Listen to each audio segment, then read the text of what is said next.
참된 제자의 길이라는 제목으로 우리 말씀, 은혜를 나누고자 합니다. 자, 25절 말씀 보니까 수많은 무리가 함께 주님을 따랐다라고 말씀하고 있습니다. 이 사람들은 어떤 사람이냐면 앞에 예수님께서 수많은 기적을 일으키니까 예수님을 따라가는 것이 자신들에게는 소망이 되겠다, 유익이 되겠다 싶어서 수많은 무리가 예수님을 따릅니다. 겉으로 보면 엄청난 부흥이죠. 인파가 몰리고 감동도 있습니다. 그런데 예수님은 그 순간 또 25절 보니까 돌이키사 말씀을 합니다. 수많은 사람들이 이제 주님과 함께 지나가는데 주님은 돌이키셔서 주님은 그들의 군중의 열기를 기뻐하시기보다 그들의 동기를 겨누시면서 말씀을 하는 거죠. 자, 여기서 일단 먼저 이 시대에도 비슷한 것을 살펴볼 필요가 있습니다. 교회를 따르는 사람이 많아요. 그러니까 예수님을 제자로서 따르는 것이 아니라 패턴에 맞춰 세상 사람들이 옳다고 여기는 또 가장 센스 있는 것 같은 느낌으로 교회를 다니는 사람들이 사실 많이 있습니다.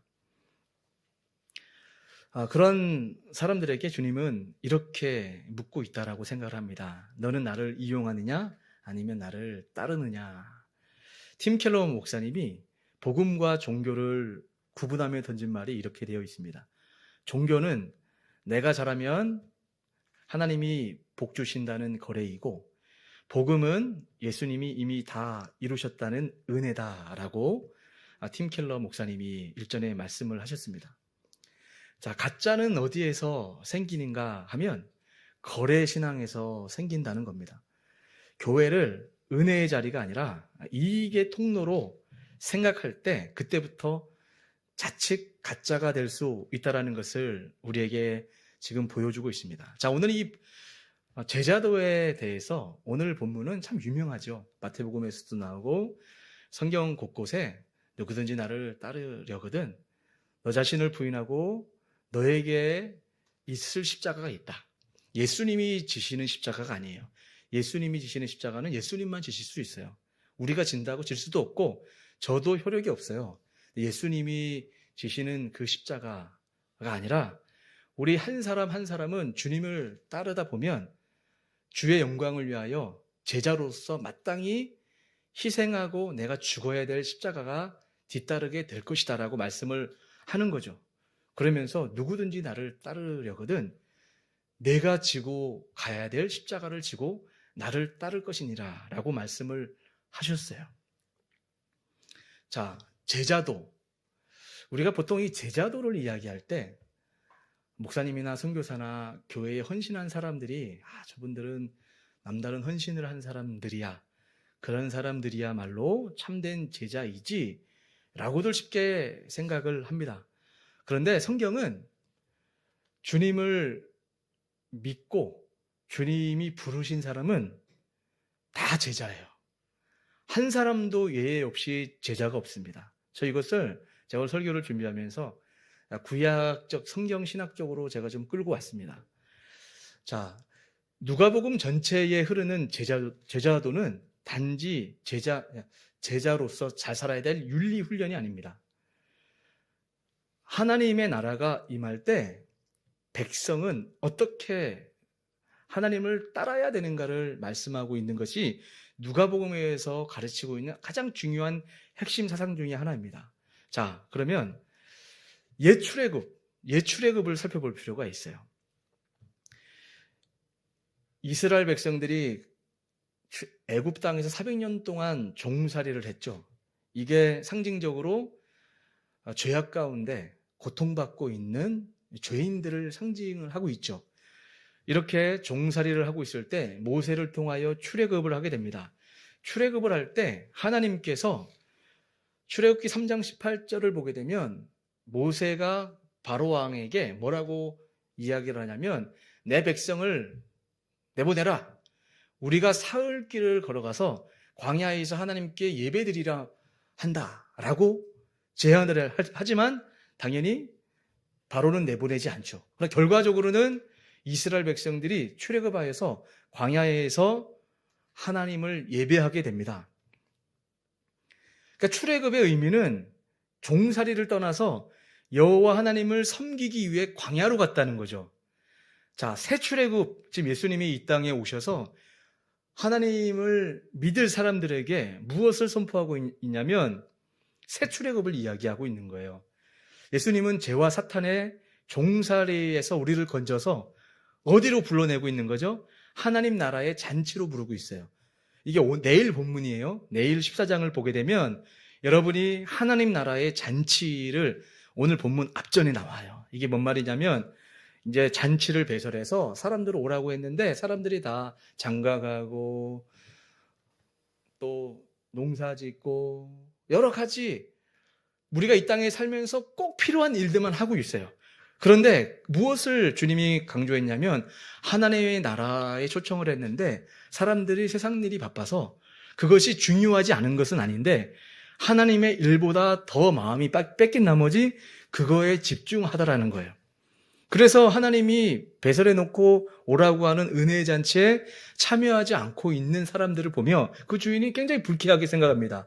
그럼 종들에게 보내서 그러면 지나가는 대로 방방곡곡 산골짜기 가서 사람들을 다 불러와라 했을 때 초대되지 않을 것만 같은 사람들, 변두리에 있거나 또 병든 사람, 아무런 초대되지 않아 빌어먹을 것만 같은 그런 사람들을 다 데려다가 그 잔치에 참여시켜서 그 잔치가 행복하고 풍성하게 마치게 되더라라는 것을 지금 오늘 본문 앞에 붙어 있단 말이에요. 이게 무슨 말이냐면 자, 세상 사람들은 하나님의 제자로 주님은 의도를 가지고 각각 이름을 불러서 부르시는데 사람들이 어떻게 반응하냐면 나 장가 가야 돼, 시집 가야 돼, 먹고 살기 바빠, 농사 져야 돼, 여러 가지 이유로 하나님을 부정하는 건 아니지만 그거에 집중하다 보니 하나님의 초청에도 응하지 않게 되더라라는 것을 지금 이 누가복음 제자도 말씀 앞에 붙여 놓았다라는 겁니다. 자, 즉 하나님은 죄와 사탄의 종살이에요. 이게 세상의 그 굴레에 뒤집어 씌워져서 어떻게 하면 먹고 살 수 있을까? 어떻게 하면 내 앞날에 미래가 있을까? 이거에 골몰하면서 주님의 음성에 부르심에도 반응하지 않는 상태가 바로 죄와 사탄의 종살이를 하고 있는 이런 성도들을 하나님이 부르셔서 하나님의 나라의 잔치에 참여하게 하시려고 하나님이 사람을 부르신다라는 말씀을 하고 있는 겁니다. 그래서 출애굽의 핵심은 무엇이냐 할 때 하나님을 섬기기 위해 떠나는 결단입니다. 다시요. 출애굽의 의미는 뭐냐면 하나님을 섬기기 위해 떠나는 결단이었어요. 따른다라고 하는 것은 늘 분리를 포함하고 있습니다. 그러니 오늘 본문 14장 26절부터 35절은 예수님이 십자가로 가시기 직전에 예루살렘에 이제 장소에 임박해 가는 그 상황에서 제자들에게 제자도를 가르쳐주고 있습니다. 즉 새 언약 백성의 정체성이 무엇인지 아니? 라고 하는 장면이 방금 우리가 읽은 본문입니다. 여기서 제자도는 훈련 프로그램이 아니에요. 우리가 제자 훈련 중요하게 여기지만 어떤 제자 훈련을 참여했다고 제자가 되는 것이 아니고 왕이신 그리스도 예수님의 부르심에 전인적 항복을 제자라고 부른단 말이에요. 예수님은 우리에게 삶의 조언자가 아니라 어떤 분이시죠? 왕입니다. 그분은 우리 삶의 한 영역을 원하시는 것 아니라 삶 전체를 요구하고 계시죠. 마땅하죠. 그럴 만한 권세와 능력과 계획을 가지고 부르기 때문이며 그렇습니다. 자, 그러면서 오늘 본문 26절을 보게 되면 물은 내게 오는 자는 자, 26절 한번 다시 한번 띄워봐 주시겠어요? 26절이 중요한데 같이 한번 읽어볼까요? 시작! 물은 내게 오는 자가 자기 부모와 처자와 형제와 자매와 더욱이 자기 목숨까지 미워하지 아니하면 능히 내 제자가 되지 못하고. 자, 여기 보니까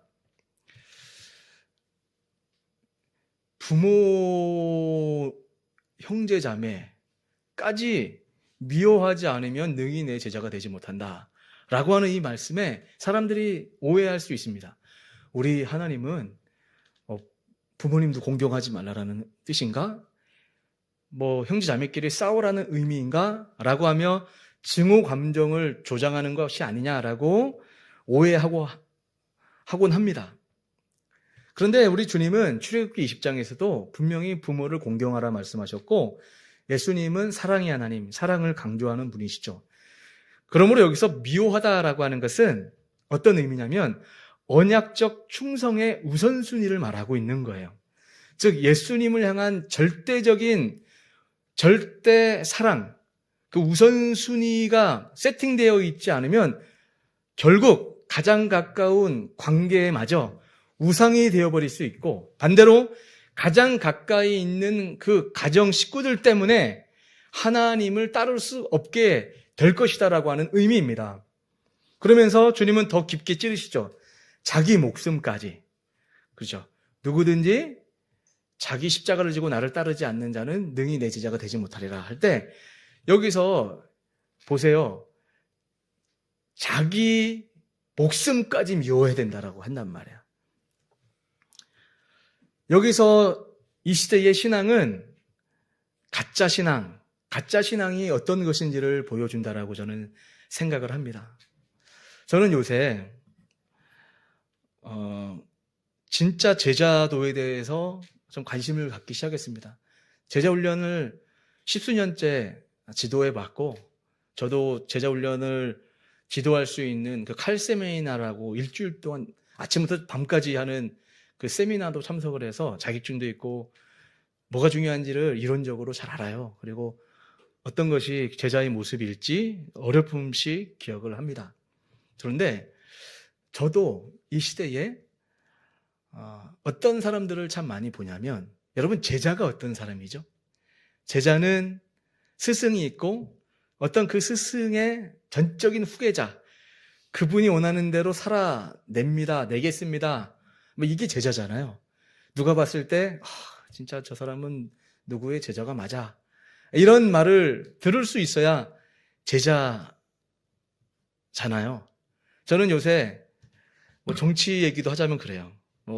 보수 계열에 나는 누구를 지지한다, 이런 사람들이 있고, 요새는 또 민주당 또 진보 이쪽에서는 나는 친명이다, 이런 저런 얘기 하잖아요. 반명이다, 친명이다 하면서 얘기하는 게 뭐예요?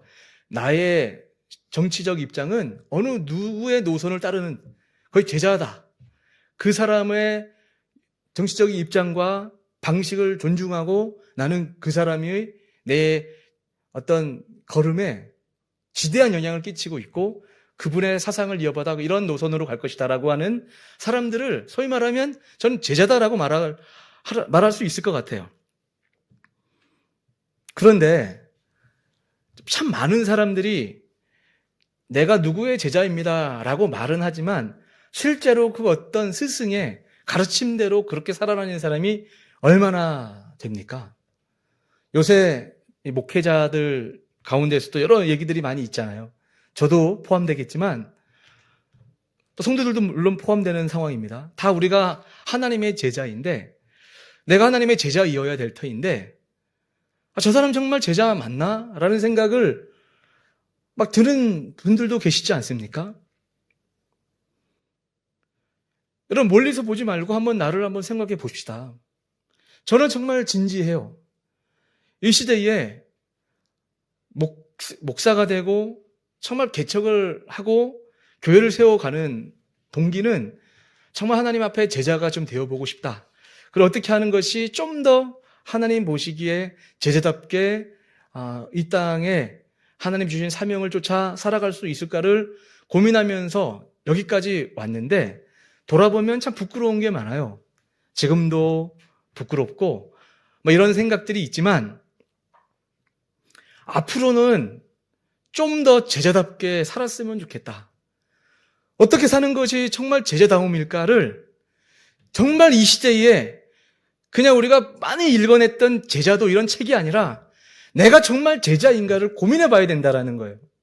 다 지금 가짜 유사 제자들, 무리들 때문에 어설픈 신앙적인 지식을 잘 알지 못하는 사람들이 물들고 병들고 무리들 따라 우르르 몰려가게 되면 내가 신앙생활 잘하는 것 같고 내가 믿음 생활 잘하는 것처럼 보인단 말이에요.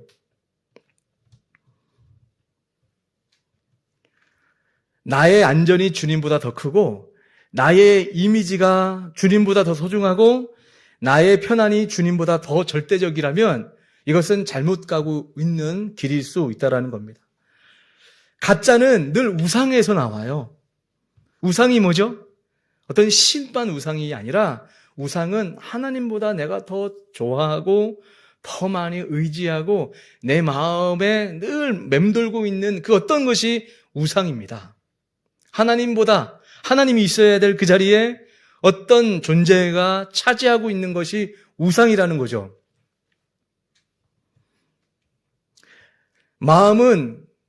인간의 마음은 끊임없이 우상을 만들어냅니다. 그 어떤 것이 좋은 것이라도 하나님보다 더 의지하면 우상이 된다라고 이야기를 해요. 멋진 말이 아니에요. 정말로 맞는 말입니다. 우리는 종종 가정을 사랑한다고 하면서 사실은 가족을 통해 내 가치를 증명하려는 마음이 있을 수 있어요. 내가 교회를 섬긴다고 하면서 교회를 통해 인정과 자리, 명예를 얻으려고 하는 욕심 또한 있습니다. 신앙을 말하면서 사실은 불안을 잠재우는 심리 기제로만 예수님을 쓸 수 있어요. 그렇다면 이것 또한 우상이다라고 말을 할 수가 있다라는 거죠. 오늘 이 밤에 우리 마음 가운데 내 마음의 우상들을 다시 한번 다 끊어내고 주님만을 정말 사랑하는 참된 제자로서의 마음에 각오가 새겨질 수 있기를 주님의 이름으로 축복합니다. 자, 전 두 번째 포인트로 자기 십자가, 그러니까 그리스도의 십자가를 따르는 길에 대해서 살펴봐야 돼요. 아까 읽었지만 27절에 누구든지 자기 십자가를 지고 나를 따르지 않는 자도 능히 내 제자가 되지 못하리라. 참 어려운 말입니다. 여러분, 십자가는 단순한 고난이 아닙니다. 십자가는 나의 주권이 죽는 자리예요. 나의 주권이 죽는 자리. 자, 성경신학적으로 제자도는 그리스도의 십자가, 즉 대속을 믿는 데서 끝나는 것이 아니라 십자가가 만들어낸 새 삶의 형태, 그게 뭐죠? 연합이죠. 연합으로 이어지는 거예요. 이게 바로 성경적 제자도인데, 이게 또 무슨 말이냐면 예수님의 십자가는 우리를 구원하셨고 우리는 그 십자가 예수님과 연합되어 내가 죽는 길로 부르심을 받았다니까요. 이게 제자의 삶이에요. 이 지점에서 가짜와 진짜가 갈라집니다. 가짜는 십자가를 죄책감 제거 정도로 여기게 해요. 그런데 진짜 십자가를 알고 주님과 연합되어 주님이 내 안에 계시고 나 또한 주님 사랑합니다라는 그 믿음으로 연합된 사람은 자기 삶의 주권을 내려놓게 돼 있다라는 거죠. 여러분, 복음, 성경적 복음에 내가 은혜를 받아 영의 눈이 떠지면 여러분은 어떤 것을 깨닫는지 아십니까? 복음은 내가 생각했던 것보다 내가 얼마나 더 큰 죄인인지 드러나게 돼 있어요. 동시에 복음에 대해 눈뜨게 되면 내가 상상했던 것보다 내가 얼마나 더 큰 하나님께 사랑을 받고 있는지를 깨달아 알게 된다는 거예요. 그래서 십자가는 동시에 두 가지가 일어나는 겁니다. 내가 얼마나 자기중심적인 사람인지, 내가 얼마나 죄인인지가 폭로가 되고, 두 번째로 그럼에도 불구하고 예수님이 나를 붙드신다는 확신이 생긴다라는 겁니다. 자, 우리 한번 적용해 봅시다. 고난이 올 때 왜 나에게 이런 일이? 라고 끝나지 않고 주님, 내가 무엇을 내려놓아야 되겠습니까? 라는 고백으로 이어지지 않고 있다면 그 이유가 어떤 것인지를 한번 우리가 돌아보았으면 좋겠습니다. 주님을 따른다고 말은 하지만 실제로는 내가 주님을 내가 원하는 방식대로 끌고 가고 있지는 않습니까? 그때그때마다 주님을 소환해서 주님 도와주세요. 나 힘들어요. 좀 밀어주세요. 주님의 힘이 없으면 나 여기서 지쳐서 무너질 것 같아요. 라고 물론 우리가 주님을 늘 의지하고 기도해야 되는 존재이지만 그 방향 자체가 잘못된 컨셉을 가지고 주님을 초대하여 밀어달라고만 한다면 주님을 끌고 가는 신앙이 될 수 있다는 겁니다. 자, 그러면서 오늘 이 본문의 28절 32절에 두 비유가 등장을 합니다. 두 비유. 자, 어떤 비유였냐면 망대와 전쟁 비유가 나왔죠. 어떤 거죠? 망대 공사를 시작했는데 하다 보니까 나중에 중간에 공사를 멈춰버리면 사람들이 말하기를 야, 저런 것도 계산하지 못하고 공사 시작했냐? 라고 비웃지 않겠느냐? 그러니까 잘 생각을 하라는 거예요. 두 번째는 1만 명을 데리고 있는 이 군대 장군이 전쟁을 하려고 할 때 저쪽에 상대방이 2만 명이 넘어요. 그럼에도 불구하고 전쟁을 하게 되면 이길 수 있겠느냐? 잘 생각을 해봐야 된다라는 비유 두 가지를 지금 보여주고 있는데 이게 무슨 의미입니까? 이것은 결국 항복하라는 의미인 거예요. 이 의미는 잘 판단해야 된다. 자, 이것은 지혜롭게 기도하여서 하나님의 은혜를 받아 판단 잘해야 된다. 이것을 말하는 게 아니래요. 오히려 계산 끝에 무엇을 주님이 지금 강조하고 있냐면 너는 망대를 완곡할 능력이 없다. 너는 전쟁을 이길 힘이 없다. 즉 나는 주님의 제자가 될 자격이 없다라는 것을 깨달으라는 거예요. 그러면서 32절에 화친을 청하라라고 말하죠. 여기 화친을 청하라라고 하는 그 의미는 항복을 의미하는 겁니다. 항복. 제자도는 나의 결심, 나의 판단이 중요한 것이 아니라 항복에서 시작된다는 거예요. 항복. 주님 앞에 예수님이 은혜로 나를 구원하셨다면 주님이 나에게 원하시는 것은 나의 삶의 주도권, 그것을 주님 앞에 내어놔야 된다는 것을 말씀한다는 거예요. 그러니까 은혜는 값싼 동의가 아니고 삶의 주권을 바꾸는 위대한 결단의 순간입니다. 믿습니까? 그러므로 교회 다니는 내가 아니라 주님께 행복한 내가 나와야 되는 거예요. 여기에서 지금 하나님이 최소한 우리를 달아보실 때 내가 제자일까, 내가 무리일까는 여러분도 잘 알 거라 생각을 합니다. 우리가 주님 믿고 주님의 제자가 되어 지금 이 자리에 앉아있는 이유가 뭡니까? 우리가 비록 세상적으로 봤을 때 조금 보잘것없고 부족해 보여도 주님이 보셨을 때 내가 제자다 라고 하는 그 평가가 중요하다라는 거예요. 자, 그러면서 33절 보니까, 자, 33절 한번 띄워주시겠어요? 자, 같이 읽겠습니다. 시작. 이와 같이 너희 중에 누구든지 자기의 모든 소유를 버리지 아니하면 능히 내 제자가 되지 못하리라. 아멘.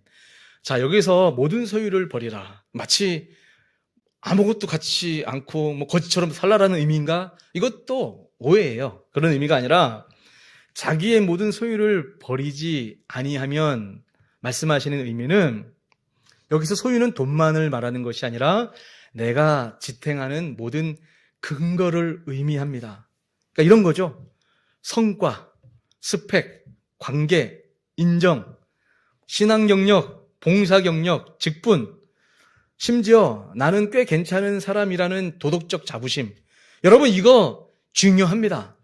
이런 거 지금 제가 읊어드린 거 그 어느 것 하나 중요하지 않은 게 없고 사실 이거 하나만이라도 내가 삐끗하면 우리가 삶의 존재가 흔들리는 것 같은 두려움을 경험하게 돼요. 인생을 살면 살수록 여러분 삶의 성과 이거 안 중요한 것 같습니까? 중요합니다. 사람들은 예민하게 그런 거 판단해요. 그리고 스펙, 관계. 여러분, 관계가 잘못되어 있으면 인생의 행복을 잘 모르겠죠. 사람들에게 인정을 받아야, 사람은 인정 욕구가 있기 때문에 인정이 뭡니까? 그 사람들이 나를 평가해서 좋게 보고 있다는 거죠. 다 이런 것이 경력, 신앙 경력, 봉사 경력, 직분으로 다 연결이 되는 거죠.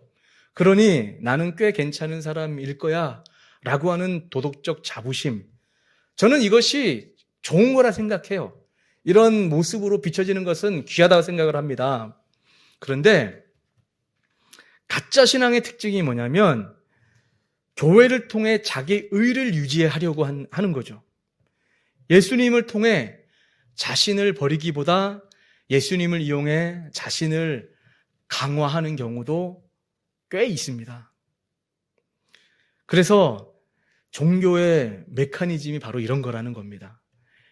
나는 이런 사람이니까 하나님이 나를 이렇게 축복할 거야. 나는 이런 사람이니까 하나님이 나를 더 존귀히 여겨 주실 거야. 이런 메커니즘이 우리가 주님 앞에 제자가 되게 하는데, 이 시대의 현대인들, 심리적으로 고도화된 세상 가운데 우리를 제자답게 살아가지 못하게 만드는 아주 지독한 요인이 된다라고 우리에게 말씀하고 있습니다. 이제 말씀 마무리하도록 하겠습니다. 34절, 35절 보니까 맛을 잃은 신앙에 대해서 이야기를 하고 있어요. 중요하게 같이 다시 한번 34, 35절 읽겠습니다. 시작.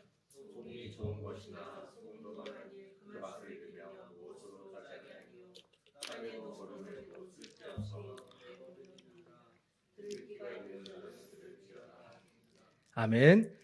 자, 소금은 좋은 것이나 맛을 잃으면 이렇게 돼 있죠. 맛을 잃은 소금은 겉모양은 소금인데 실체가 없다는 거죠. 오늘 가짜가 많다는 탄식은 바로 이 본문이 이미 예언한 현실입니다.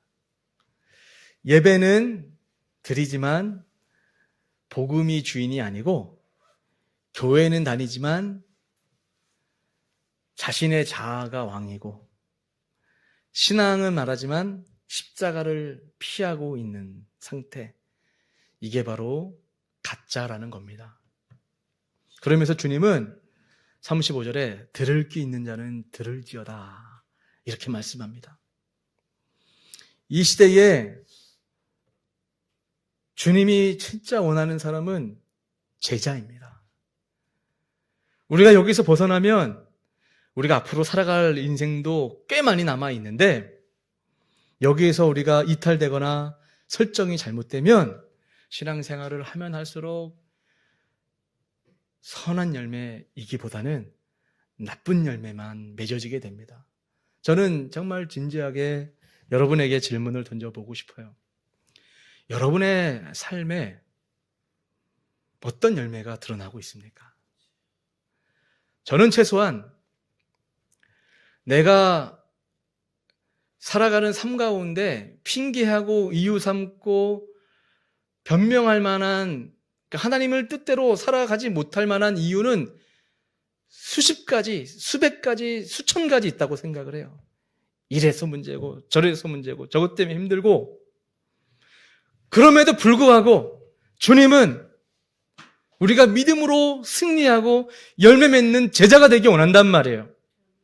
그러면 제자의 삶의 특징이 무엇입니까?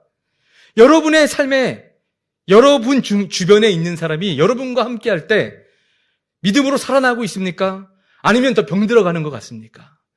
여러분이 대화하는 사람, 여러분이 친밀하게 교제하고 있는 사람이 하나님의 은혜 안에 늘 머물고 더 신앙 안에 깨어 있는 것만 같습니까? 아니면 도리어 시험 들거나 영적으로 다운되거나 영적으로 문제를 일으키거나 뭐 이런 사람이 되시는 생각을 하십니까?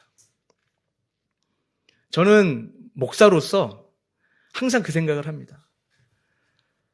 그 어떤 성도가 와서 이 예수원교회에 머물러서 여러 가지 시험이 들고 오고 여러 가지 어려운 캐릭터가 와도, 저 김철 목사 때문에 사람이 정말 달라졌어, 좀 은혜 받고 새로운 사람이 되는 것 같아. 이런 말에 대한 어떤 욕심 같은 욕심이 있는데, 반대로 목사인 나를 만났음에도 불구하고 교제의 시간이 있었음에도 불구하고 늘 그저 특별한 감정 없고 제자 같지 않은 느낌을 받는다면 나 자신의 스스로를 돌아보고 회개하고 무엇이 문제인지를 살펴봐야 되지 않겠습니까? 저는 정말 그 생각 고민하면서 자주 가요. 왜요? 개척교회는 그게 생명이거든요.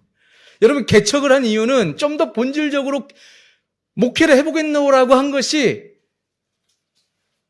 경쟁력 아닙니까? 기존의 어떤 교회보다 우리 교회가 작지만 이제 시작하지만 깨어있는 교회, 살아있는 교회, 정말로 어느 규모 있는 교회보다도 이 교회가 진짜 살아있는 것 같다. 이런 것이 경쟁력이 되지 않으면 뭘로 가지고 경쟁을 할 수 있겠습니까? 규모가 큽니까? 사람이 많습니까? 일꾼이 많습니까? 그것이 본질적인 질문이에요, 저에게는. 김초일 목사, 너 정말 제자의 길을 걸어가고 있느냐? 부끄럽죠? 그러나 욕심은 있습니다. 제자답게 더 살아가기 원합니다. 라고. 여러분들에게 제가 권면합니다.